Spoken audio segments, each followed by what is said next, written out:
سنتحدث عن مباراة النهائي بين الأرجنتين وفرنسا. اليوم طاقم التحكيم بقيادة شيمون مارشينياك قدم مباراة متميزة وتعرض للعديد من الاختبارات، لكنه استطاع أن يوصل المباراة لشوط الأمان. مباراة من أهم المباريات أعتقد، وخاصة من الناحية التحكيمية. الدقيقة 21 ركلة جزاء صحيحة لدي ماريا، لأن ديمبلي تحرك إلى اليمين باتجاه دي ماريا ووضع قدمه وساقه اليمنى بمجال حركة قدم دي ماريا اليسرى، صدمت بالساق ومن ثم تعرض إلى عملية اختلال في التوازن والسقوط.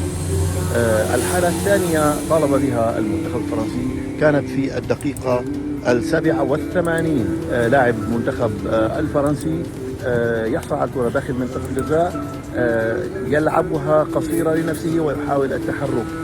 في هذه اللحظة يقوم اللاعب إنزو بمد قدمه لمحاولة الحصول على الكرة، لكنه يعيد قدمه بعيدا عن مسار تيروم الذي فضل عملية السقوط مع تحريك قدمه اليمنى باتجاه اللاعب لملامسته. الحكم احتسب ركلة حرة غير مباشرة إضافة للإنذار، فكان قراره صحيحا. فيما كانت بقية القرارات كانت صحيحة. ركلة الجزاء التي حسبت على أوتومندي كانت صحيحة، كانت هناك عملية مسك وشد على مستوى الكتف والذراع، وأيضا عقلة بالركبة اليسرى. وركلة الجزاء المحتسبة في الدقيقة 116 على مونتيل كانت أيضا صحيحة. ديمبلي يسدد الكرة وهو يحرك يده بعيدا عن الجسم، فتصدم الكرة بمرفقه. كان قرار الحكم أيضا صحيحا.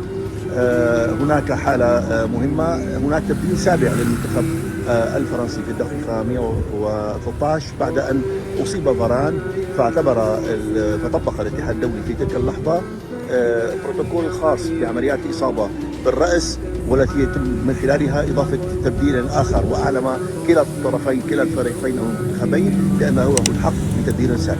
شكرا.